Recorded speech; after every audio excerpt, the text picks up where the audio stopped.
Alex, who is 36 years old and male, was my college sweetheart. He had those dreamy eyes and a strong, buff physique, and he used to enjoy playfully carrying me around to tease me.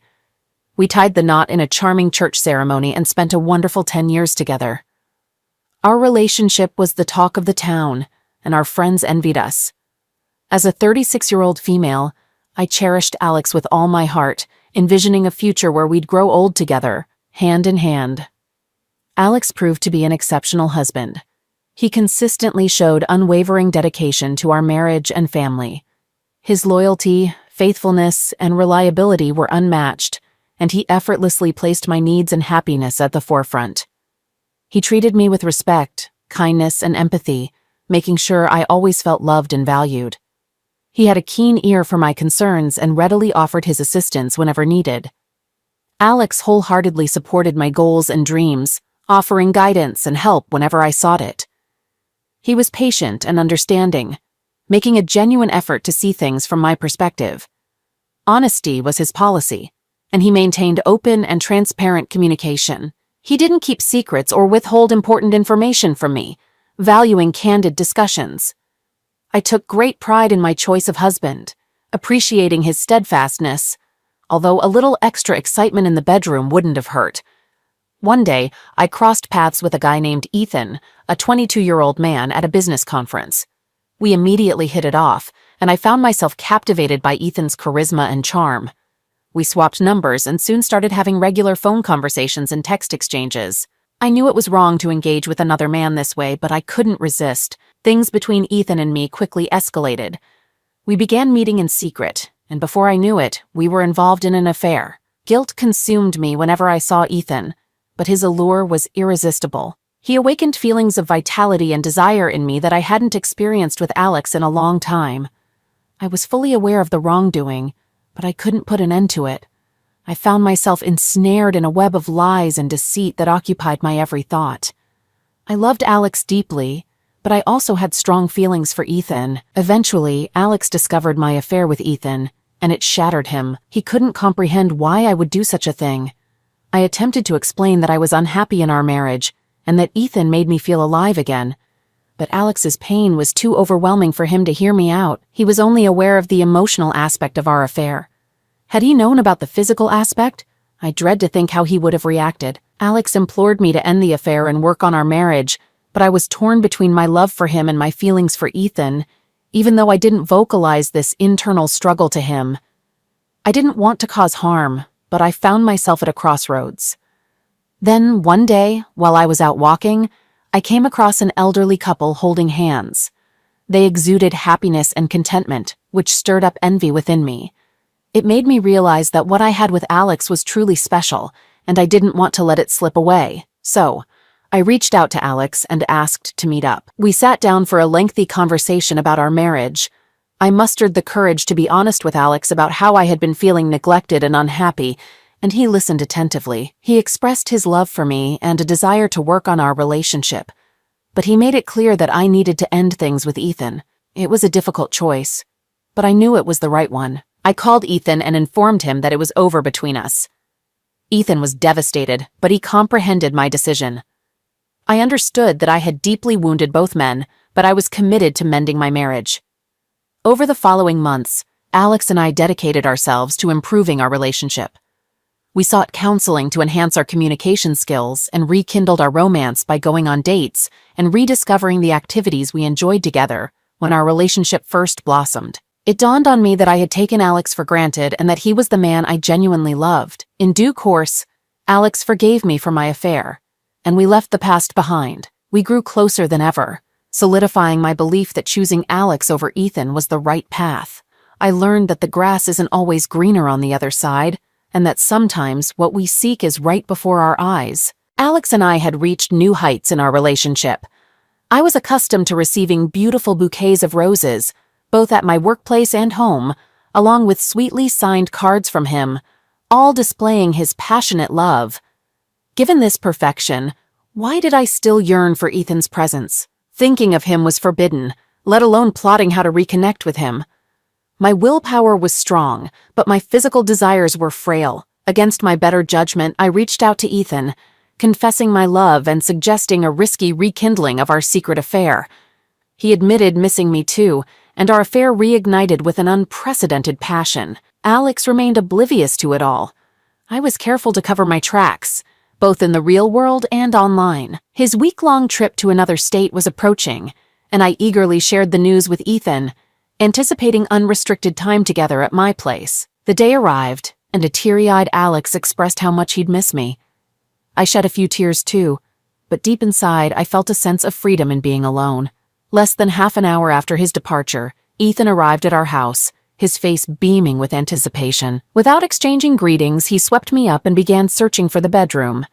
Meanwhile, I heard some noise downstairs, but paid it no mind, fully absorbed in my intense encounter with Ethan. However, not even 2 minutes later, Alex stood in the doorway of our bedroom, utterly shocked to find me in our marital bed with another man. He uttered, "How could you? I trusted you, forgave you, and gave you everything, absolutely everything." That's what Alex shouted as he stormed down the stairs. I was left speechless, hastily wrapping myself in a sheet as I rushed downstairs to explain that things weren't what they seemed. But I couldn't catch up to him. An hour later, he sent a text instructing me to leave his house. I immediately escorted Ethan out and began packing my belongings while trying to figure out where to go. Ultimately, I chose to return to my mother's place. I attempted to reach Alex through countless texts and calls, but he remained unresponsive. A week later, divorce papers arrived at my mother's address. He didn't engage in conversation, offer therapy, or attempt to resolve our issues. Instead, he swiftly pursued a divorce, leaving me to question how much I ever truly mattered to him. To compound the situation, my mother had insisted on a prenuptial agreement, so assets and income acquired during our marriage were held under each other's names. This meant Alex received 80% of our properties. Given his significantly higher income, I was left with nearly nothing to my name and no place to call home. I couldn't even claim child support because, despite our numerous efforts, we hadn't been able to conceive. Surviving under these circumstances seemed daunting, and life felt incredibly unjust. All right, that was a fun story. Now let's move on to another exciting one. Stay tuned and let's dive in. My wife is 45 years old and I'm 51. We've been married for a quarter century, residing in the Midwest and making a living as farmers. Our family consists of 2 children, an 18-year-old daughter who recently started college and a son who sadly passed away 5 years ago. He would have turned 20 if he were still with us. My journey with my wife began when I began working for her grandparents, fellow farmers who primarily focused on cattle raising and cultivating crops like corn and wheat. Given her parents' separation, she found more happiness living with her grandparents rather than her parents. When she reached 18, she made the choice to move in with her grandparents and contribute to their farm. What sets my wife apart is that she's not your typical woman, and that's one of the things that makes her extraordinary. She possesses beauty with her long blonde hair and keeps herself in great shape. She's unafraid of getting her hands dirty during work, and she takes excellent care of our animals. Her knowledge of farm tools and machinery is extensive. When I first met her 3 decades ago, I was captivated by her both for her looks and her capabilities. Encountering a small-town girl who was simultaneously tough and attractive was a unique experience for me. She really enjoyed having fun with the guys who worked for her grandparents on the farm, and everyone really liked her. I was just a country boy who grew up around farms and didn't know much else. My parents were farmers too, but they weren't as successful as my wife's grandparents, who were on a completely different level. When my wife turned 19, we started dating. We had a great working relationship, and it seemed like marriage was just a matter of time. Things were going well, especially because our son had a natural talent for farming, just like both my wife and me. He showed a lot of promise and often took the initiative to handle tasks on the farm without needing guidance. Then, a tragic incident happened. One day, while driving his truck on I-94, a big 18-wheeler lost control and crashed into his truck. He didn't survive the accident and passed away instantly. The loss we experienced was incredibly heartbreaking. My wife, in particular, struggled profoundly with the pain of our son's absence. After our son's funeral, a significant change occurred in her. It was as if she underwent a complete transformation, becoming almost unrecognizable. This change had a deep impact on various aspects of her life. Her activity and involvement on the farm decreased significantly, and instead, she spent entire days in bed. She began to grapple with an anxiety disorder, causing her to become excessively attached, both physically and emotionally. Her level of attachment grew to an intense degree, surpassing what it used to be. I found myself having to make an effort just to leave for work in the mornings or to attend to our daughter. Her demeanor took on an overwhelmingly negative tone, which was a stark departure from her previous self. It felt like she had become the opposite of the person she was before our son's passing. At night, finding personal space in bed became quite challenging. She had a strong desire to cuddle throughout the night, but her grip was so tight that it made breathing difficult. It felt like being in a tight hold, similar to what you'd experience with a Muay Thai fighter. Even when I thought she was asleep, she continued to cling tightly.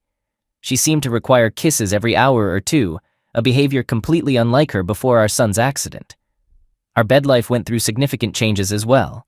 Before, we were moderately active, being intimate around 2 or 3 times a week. However, after our son's passing, that frequency increased dramatically to almost twice or more every day, even when I didn't feel like it. This happened while we were still mourning the loss of our son. What I came to realize was that this intense need for closeness was her way of grieving, a level of clinginess I had never seen in her before. There are times when I don't really feel like engaging in that activity, and I express my hesitation at first. However, she doesn't seem to pay attention to my protests. It seems like she wants it so much that I don't want to upset her by declining. During those moments, it's as if we only do things that interest her, and I don't get a chance to voice my preferences or desires. It's like the focus is solely on what pleases her. It's starting to feel like our intimate moments are becoming more about satisfying her needs and desires. I began to wonder if this act is turning into something I need to do for her to find happiness, as a way for her to cope, rather than an activity we engage in together out of love for each other. She tends to get upset over even the smallest things, causing almost everything to turn into an argument. From time to time, when she emerges from her low spirits, she becomes vocal about the state of the farm and sometimes directs her frustration towards our workers. During that period, there was a 14-year-old boy who used to come to the farm to help us out. His parents had problems with misuse and pills. Since he was frequently around, I brought up the idea of adopting him with my wife, considering his tough situation with neglectful parents. However, she strongly opposed the idea. The young boy continued coming to the farm to assist us, and unexpectedly my wife began to grow fond of him. She mentioned that he reminded her of our son, which initially worried me, although I didn't dwell on it too much. About a year later, my wife's condition improved, and a significant part of that change was due to the now 15-year-old boy. He and my wife developed a close bond, but I wasn't concerned about it because I knew he was a good and responsible young man. My wife took the initiative in proposing that we officially adopt the boy to have him spend more time with us. Although he was already around quite often, this adoption was meant to formalize things. Once the adoption process was completed, there was a noticeable positive shift in the atmosphere at home. My wife's mood improved significantly. I started to observe that my wife and our adopted son were growing extremely close. They would engage in late-night conversations after I had gone to bed. She often stayed up much later than her usual bedtime, whereas I tended to go to bed early because my days began before sunrise. My mornings started with a trip to the barn to attend to the cattle. This involved ensuring they had enough food and fresh water because their health was a top priority. I also carefully examined them for any signs of illness or injury and administered any necessary medications. Once I finished looking after the cattle, I moved on to the fields where we grew corn. During planting season, I could be quite busy preparing the soil and planting corn seeds, often with the assistance of my adopted son. When it was the season for corn to grow, my responsibility was to monitor the progress of the corn plants, ensuring they received the appropriate amount of water and nutrients.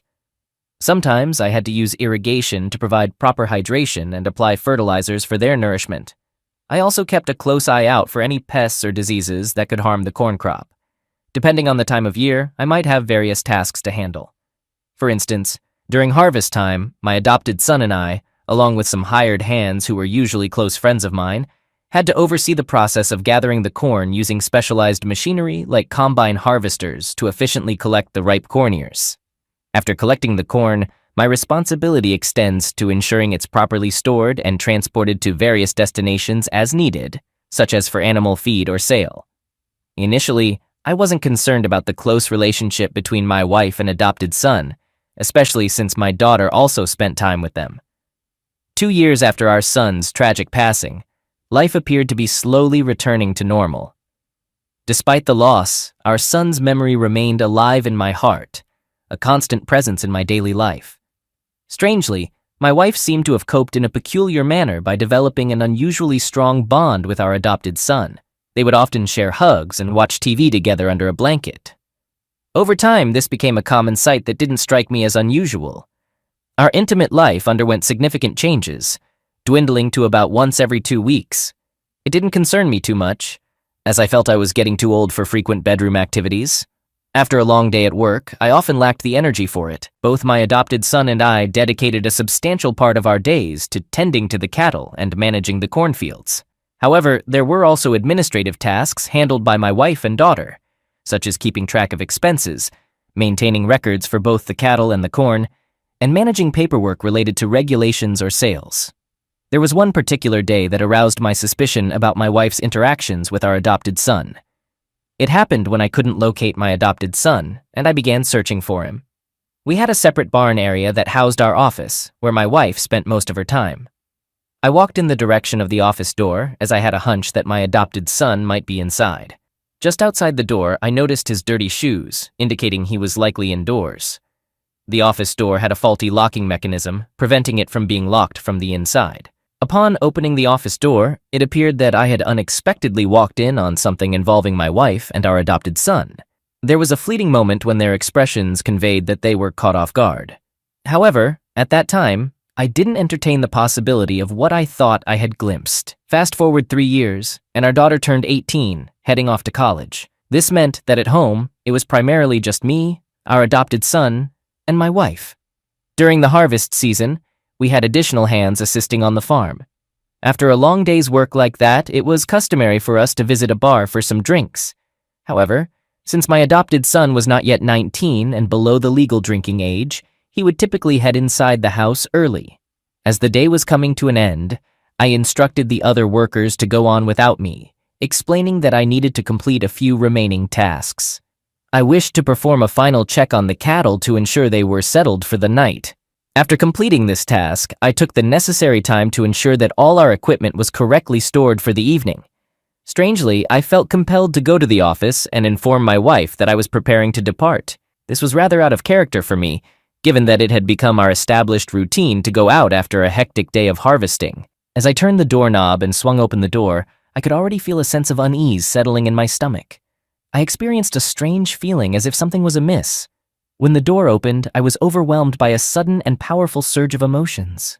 It was as though time had slowed down, giving me the opportunity to observe every aspect of the scene that was unfolding in front of me. There, in the midst of it all, was my wife, the person I had always held the greatest trust in, on her knees performing BJ on our adopted son. My heart raced within my chest as shock and disbelief washed over me like an unexpected wave. My mind struggled to comprehend what I was witnessing, and I was suddenly overwhelmed by a mix of anger, hurt, and a profound sense of betrayal. These emotions swirled together, leaving me feeling almost numb.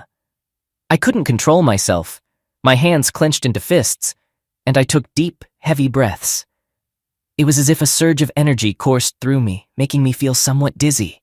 For a moment, it felt like I was suspended in time, disconnected from my surroundings. The room seemed hazy at the edges, my focus narrowed to the distressing scene before me.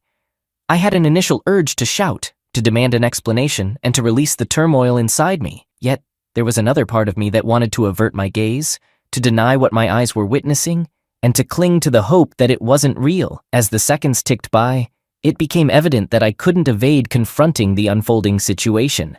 Understanding washed over me forcefully, snapping me out of my initial state of shock and propelling me into a more determined frame of mind. Tears welled up in my eyes, a mixture of sadness and frustration ready to spill over.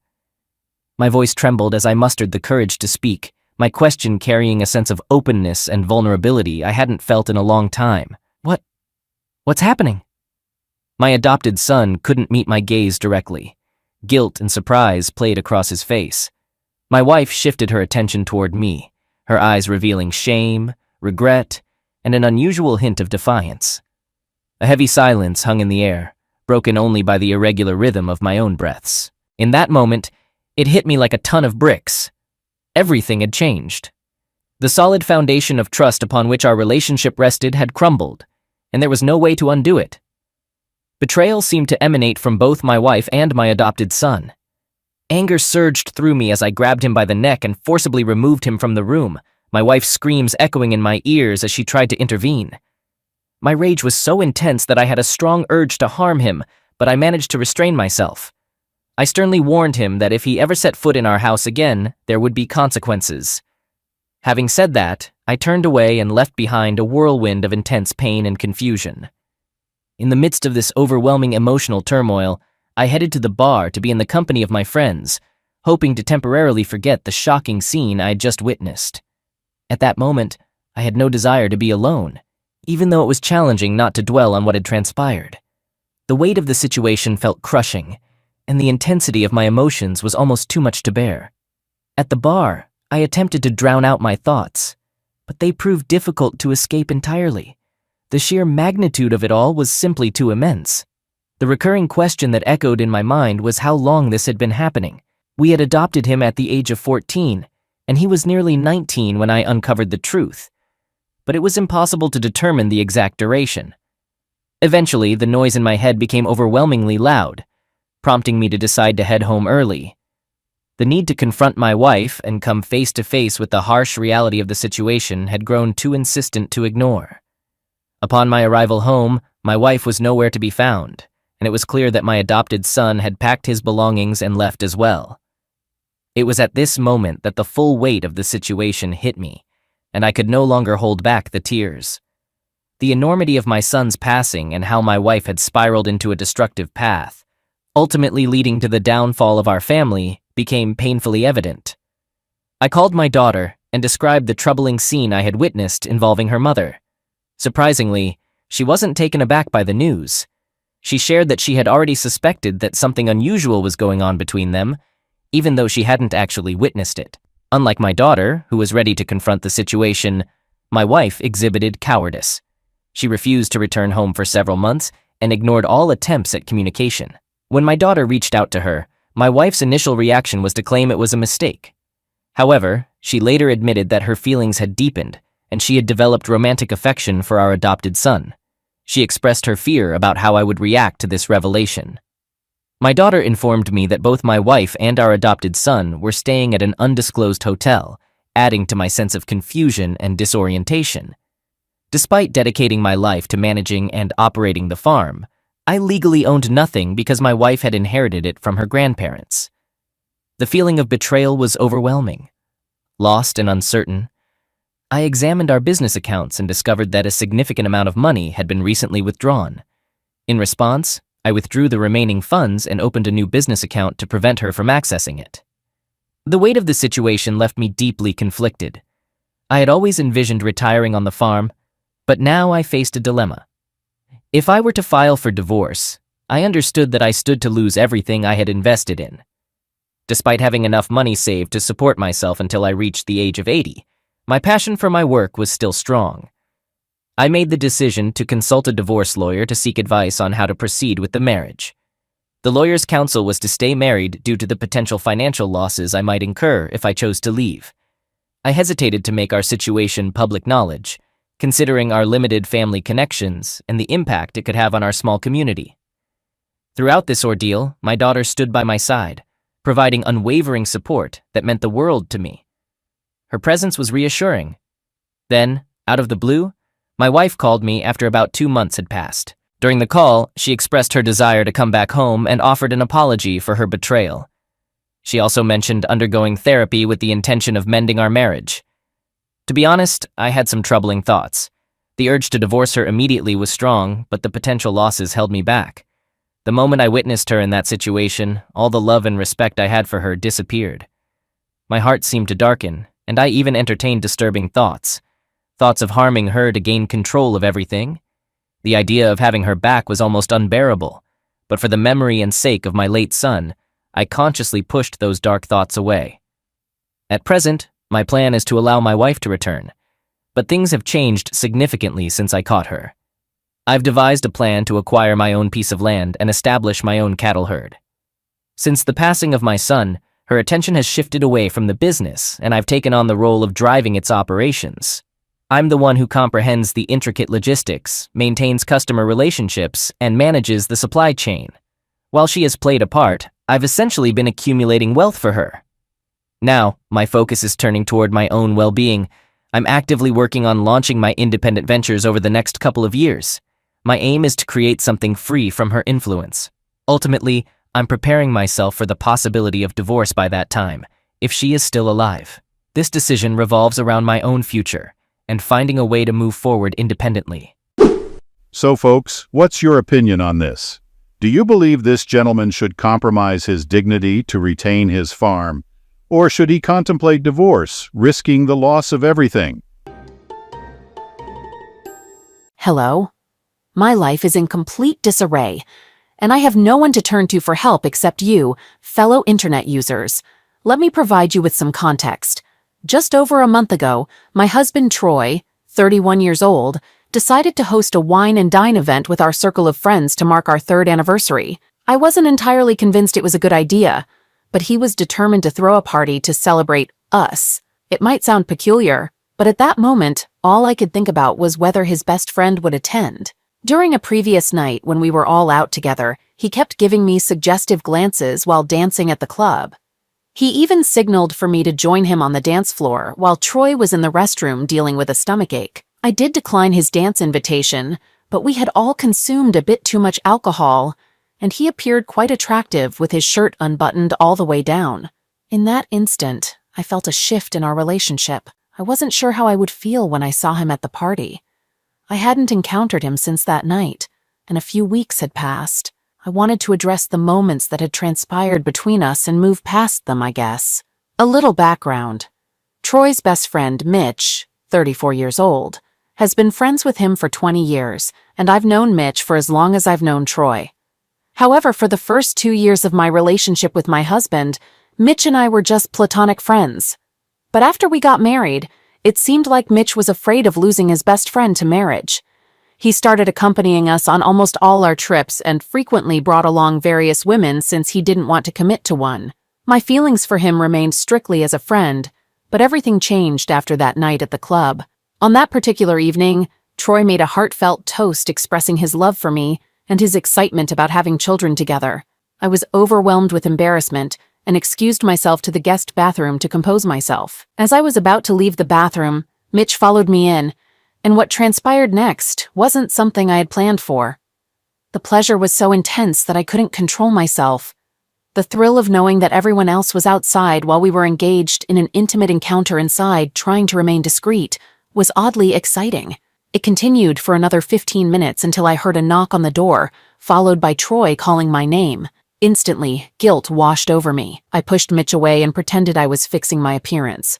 A couple of minutes later, I left the bathroom, with him following me about 30 minutes afterward. We made sure Troy didn't suspect anything. The most troubling aspect of this whole situation is that it wasn't a one-time occurrence. 2 days ago, a week after the party, Mitch came over while Troy was at the gym late. We engaged in an intimate encounter, and it was in the middle of it that I heard Troy entering the room and catching us in the act. My husband had a complete breakdown right in front of us while we were lying in our bed, naked, desperately trying to cover ourselves. It was a horrifying sight. However, he quickly regained his composure and became very angry.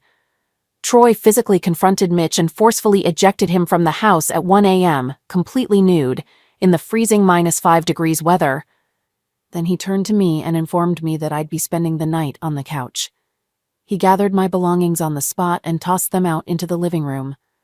I didn't have much of a choice and spent a restless 2 days on the couch, only to receive a text from him 48 hours later with a link that contained a PDF of a plane ticket and a letter.